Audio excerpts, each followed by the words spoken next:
The Beginner's Guide is the game you forgot. Or maybe you never knew it, but your favorite YouTuber has. People like Jacksepticeye, CoryxKenshin, Game Theory. And no matter how much time goes on, I just can't get this game out of my head.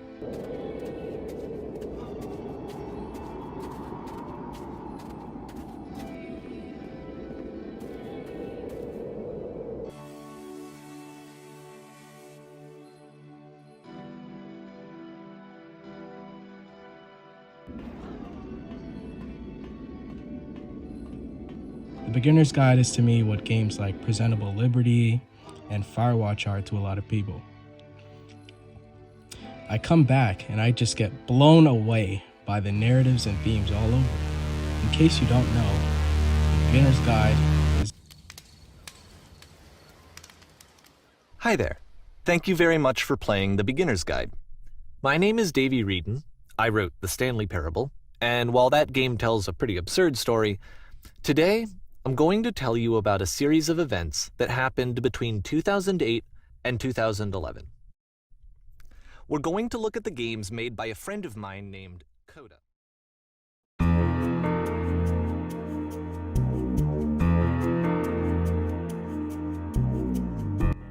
In case you don't know, The Beginner's Guide is about an extreme introvert named Coda, who uses game development as a means of some sort of therapy, I guess.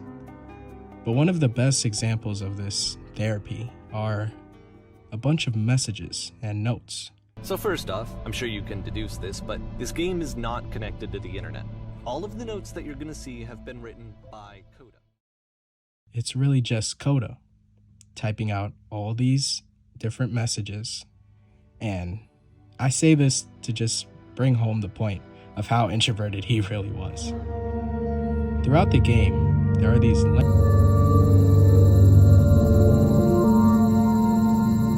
It's a lamppost. Okay, I can't tell you quite why, but for some reason Coda fixates on this lamppost. It's going to appear at the end of every single one of his games from here on out. I'll tell you what I think. I think that up to this point, he's been making really strange and abstract games with no clear purpose, and maybe you can only float around in that headspace for so long. Because now he wants something to hold on to. He wants a reference point. He wants the work to be leading to something. He wants a destination, which is what this lamppost is. It's a destination. We're going to see it in the work as well. His games are just going to become a lot more cohesive, a lot more fully developed, with more of a clear idea behind them. And as we go, that idea will get clearer and clearer and clearer.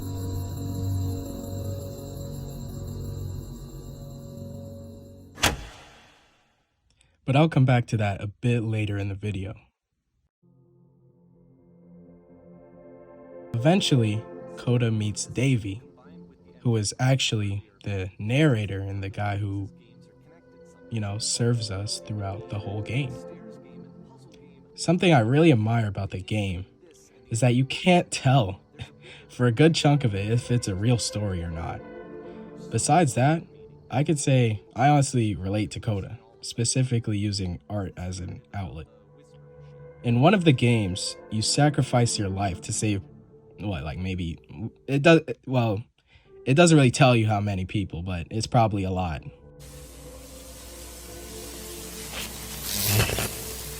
Let me pause here for a second.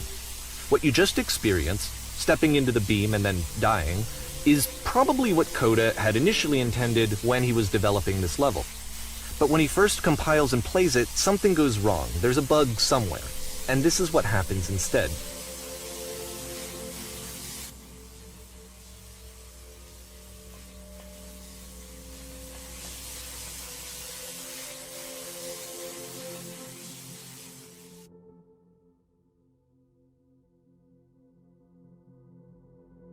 The beam causes you to start floating.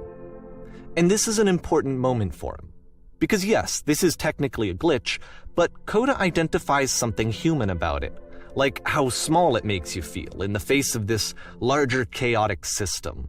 Or this floating could be the afterlife, a peaceful place, juxtaposed against all of the hysteria that you've just had to traverse.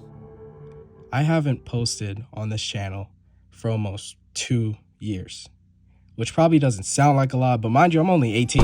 That's 11% of my life. I choose to stay on the channel instead of starting fresh. That means, yes, you see a lot of the Minecraft gameplay and awful vlogs and cringe skits on my account, but you also get to see me grow up in real time, which is a cool niche of mine.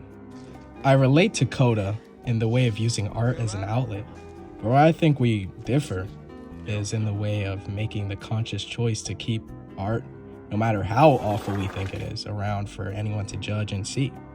But it's not just for anyone to judge and see, it's for us, you know?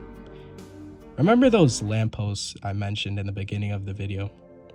Well, one of the biggest twists and betrayals in the game come from the reveal that Davey actually included these lampposts in the game. I said that. Would you stop changing my game? Stop adding lampposts. Davey, who has been narrating us throughout the whole game, we've grown to perceive as a reliable narrator, is really a fake. What I really love about this twist is how many questions it brings and how they're just left to marinate there, sit with you. The lampposts were almost told as a beam of comfort and warmth in these often cold and unrelenting games. So to learn that Davey is actually the one that inserted these lampposts into the game and not Coda makes us feel betrayed and not want to trust Davey, which is interesting because this comes at the end of the game. A lot of questions are brought up. Why did he insert these lampposts? What do these lampposts mean to Davey? Is Coda even a real person? Questions that are left for all of us to wonder as the game ends, and you once again float infinitely into the air, revealing an intricate maze you would have never been able to uncover otherwise. This channel, like the Beginner's Guide, has stuck in my mind due to it being a creative outlet for me for so long.